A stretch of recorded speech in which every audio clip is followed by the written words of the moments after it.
Welcome to the Political Vigilante. My name is Graham Elwood. I want to do a story today about there's a church in Fort Worth, Texas called the Pantego Bible Church, and the pastor is David Daniels. And there was this amazing article in the LA Times about this last week, about this Pastor Daniels taking in refugees at his church, and his church is largely white and Republican. There was a exit poll, 81% of white evangelical Christians voted for Trump. And he started taking in Muslim refugees in his church and lost some of his congregation, but he was like, doing this crazy thing of being an actual Christian and doing the teaching of Jesus, which is like, you help people, you accept everybody. Jesus hung out with everyone. Jesus didn't know anything about borders and militaries. He didn't care. There's people in need. Fellow human beings are in need. And this church is taking them in Fort Worth, Texas. And this warms my heart, because I'm not a Christian. I was raised Irish Catholic, but I don't really like organized religion.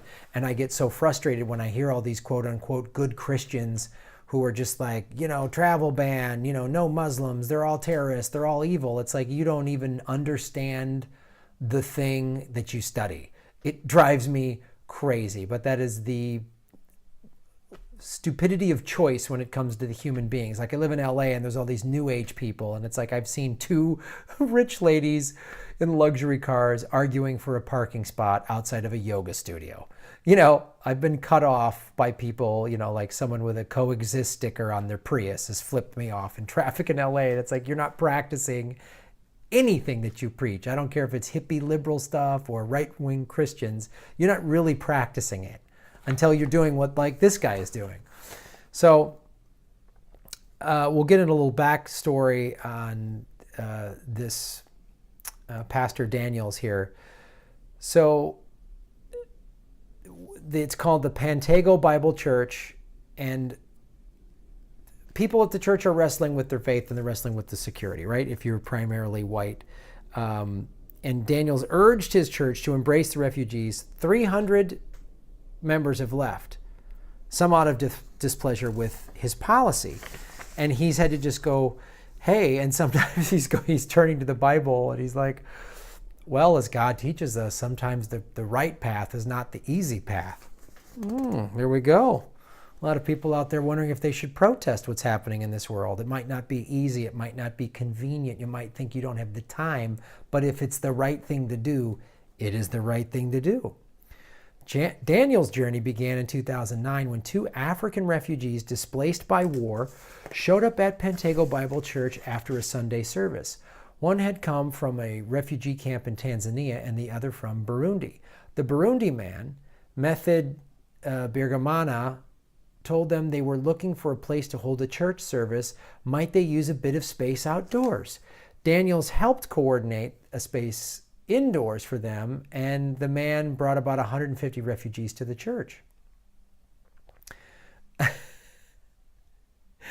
So the thing that is cool, Brett and Shannon Beers, I guess they're in the congregation there, says that Daniels expects a lot from his church and has been slowly building the congregation up to be welcoming of refugees. You can't expect to come and not do anything, she said. That's amazing to me. That's the thing. People like going to church and they do the thing and they say all this stuff, and then they go back to just the hell with everyone else that isn't like me.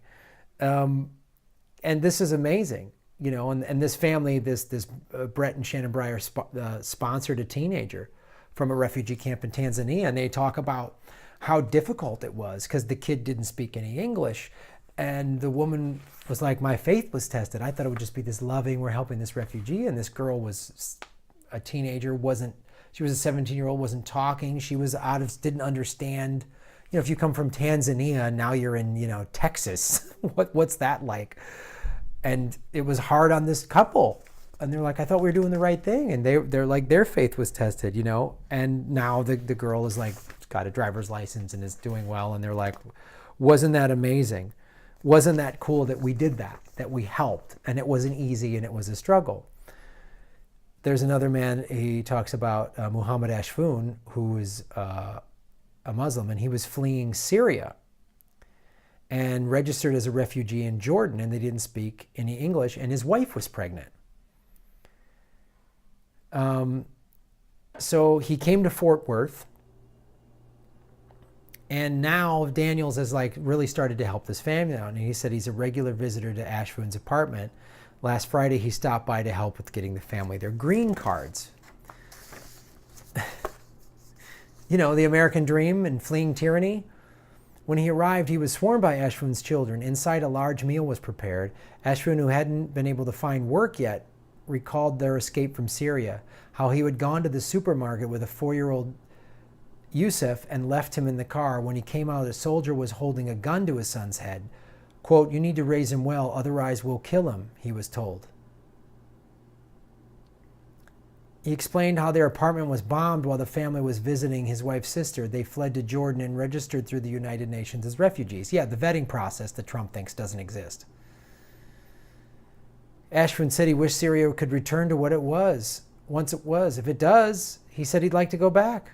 He's a mechanic and he likes fixing things.